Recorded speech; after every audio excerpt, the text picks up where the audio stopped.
Buenas tardes, estimados estudiantes de Política Exteriores Comparadas.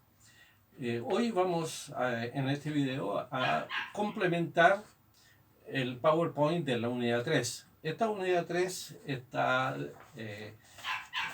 diseñada para abordar la política exterior de Brasil.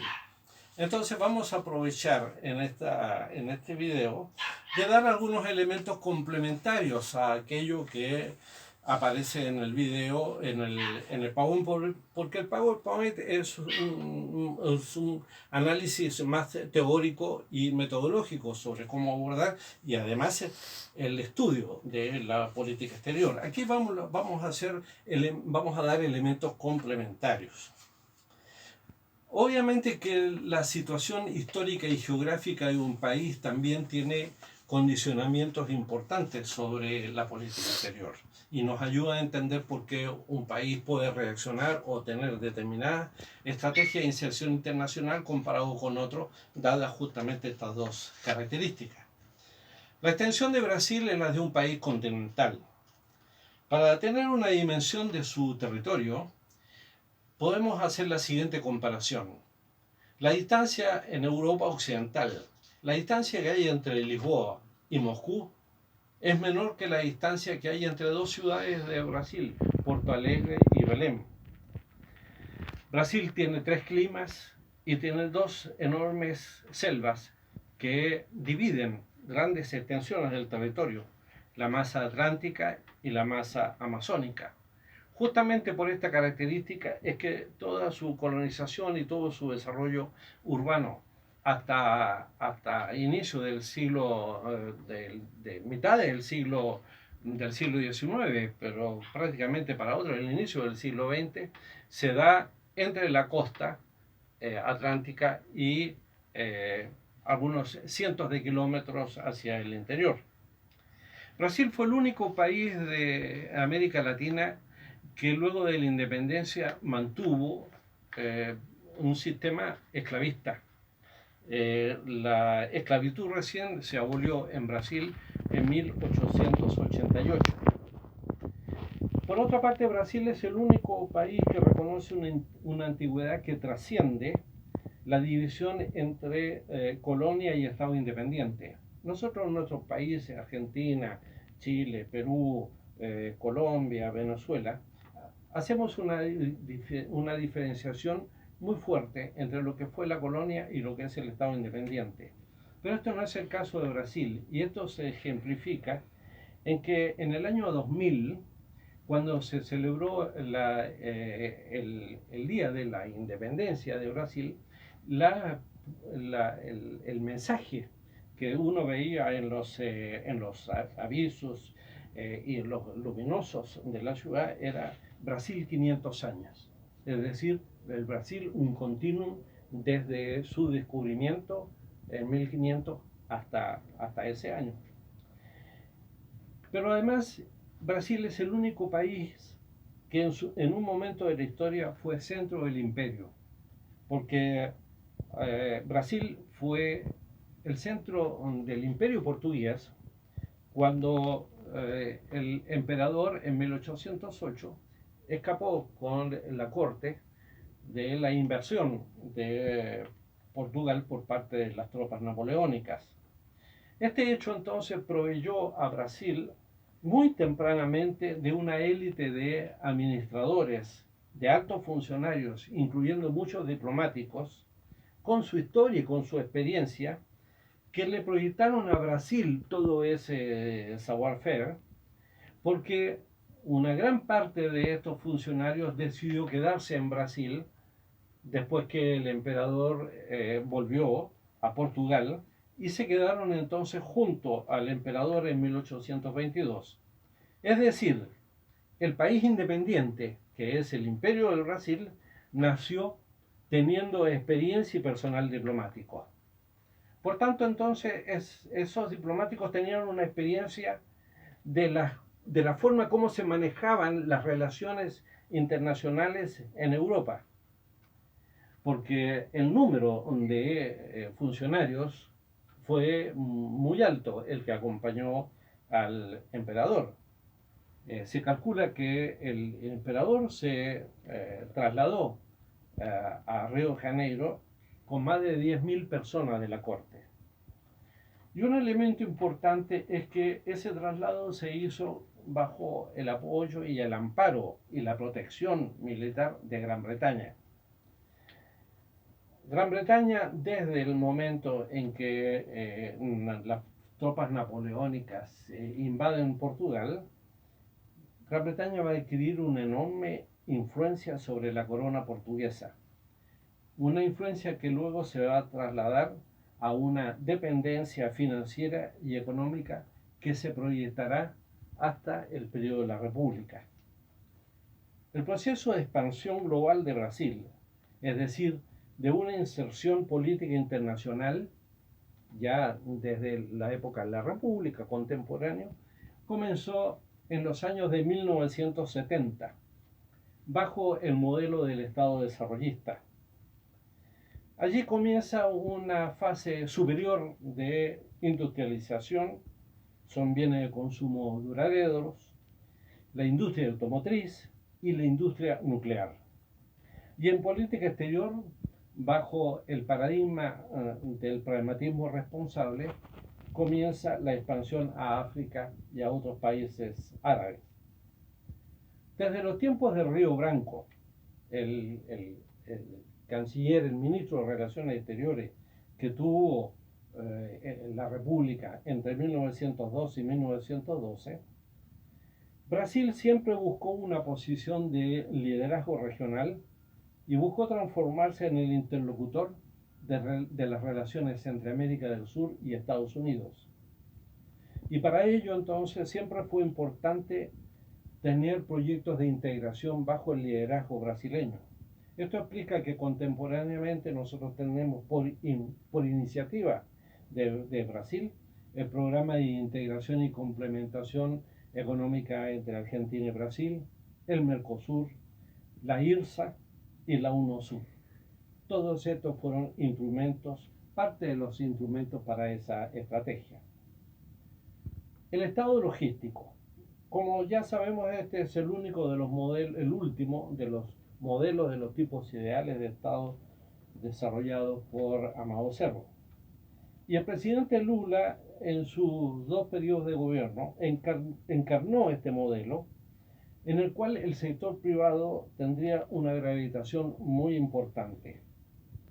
Y entre las estrategias de la política exterior de Lula figura en un papel central el combate a la pobreza y la incorporación de nuevos sectores sociales al consumo en el mercado interno. Ahora, esto es paradójico, decir que el combate a la pobreza y la ampliación, ¿cierto?, de nuevos sectores al consumo del mercado interno sean considerados como elementos de política exterior. Y esto es así porque en la estrategia internacional de Brasil, una de sus iniciativas va a ser justamente la búsqueda de una mayor igualdad económica y social en el sistema internacional.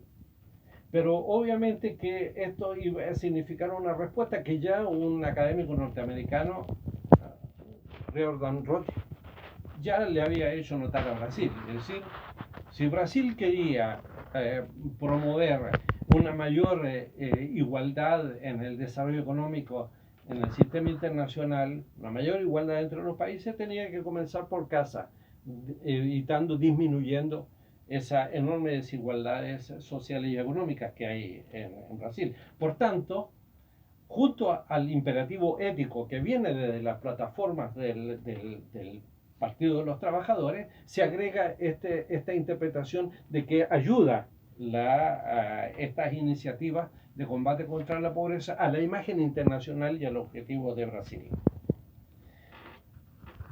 Otro aspecto importante es el de la internacionalización de la economía brasileña.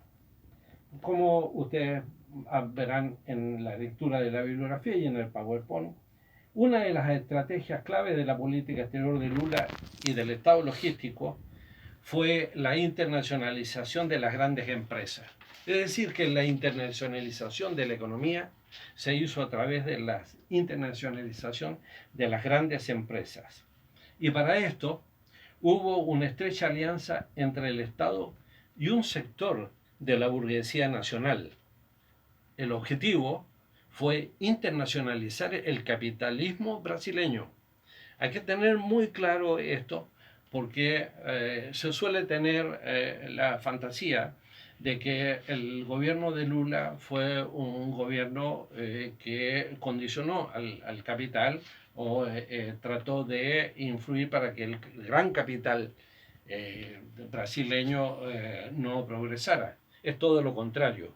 Las grandes empresas capitalistas de Brasil recibieron, durante las administraciones de Lula, recibieron un respaldo y un apoyo financiero extraordinario del Banco Estatal bajo el control del gobierno central.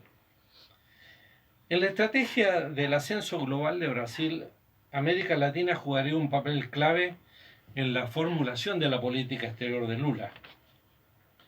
Y la diplomacia brasileña comenzó a dar preferencia a la adopción de posiciones multipolares y antihegemónicas bajo alianzas. La más importante de estas alianzas internacionales fue BRICS, que fue una estrategia orientada a la revisión de las instituciones internacionales surgidas bajo la hegemonía norteamericana.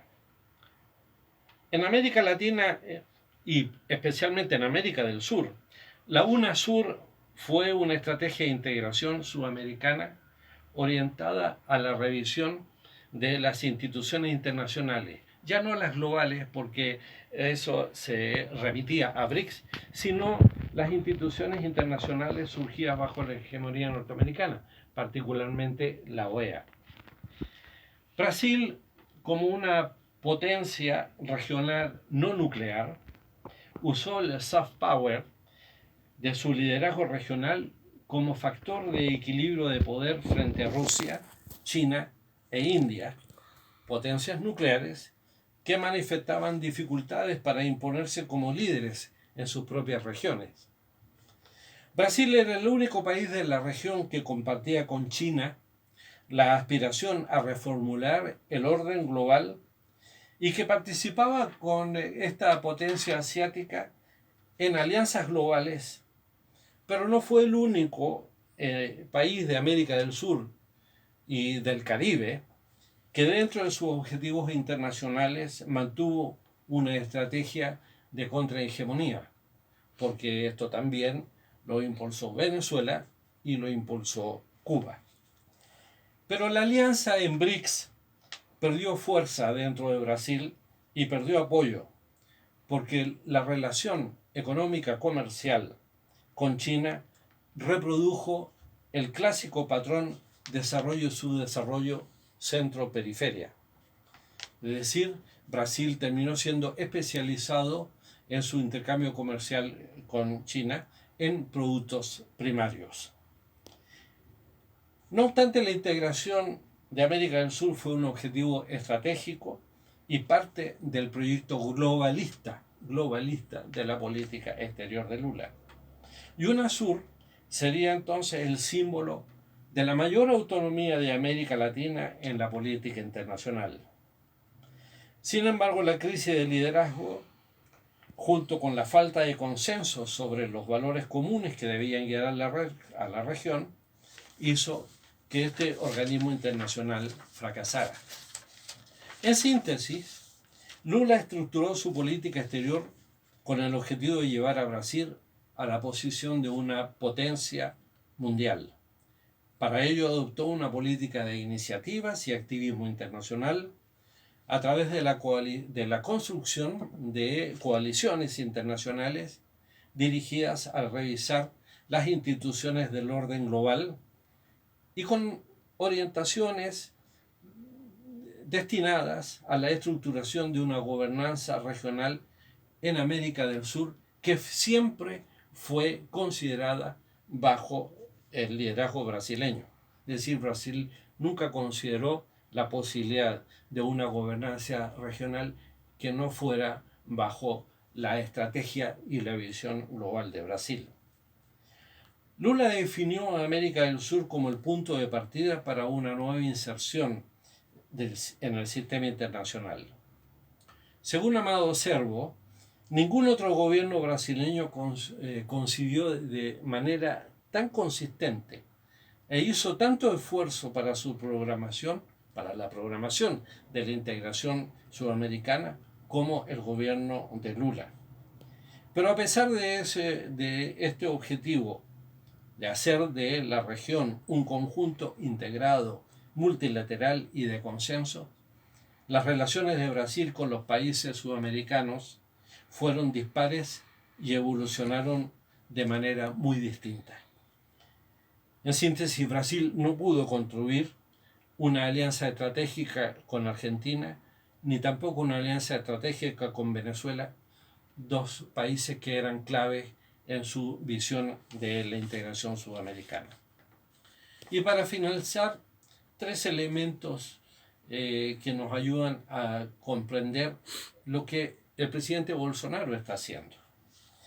En primer lugar, con el presidente Bolsonaro hay un retorno del alineamiento de Brasil con Estados Unidos y hay un giro antiglobalista que rompe con la tradición universalista de la política exterior brasileña.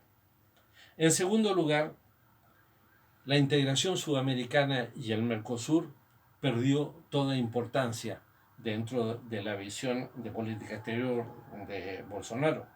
Y por último, ya es difícil afirmar de que existe entre Argentina y Brasil una relación estratégica.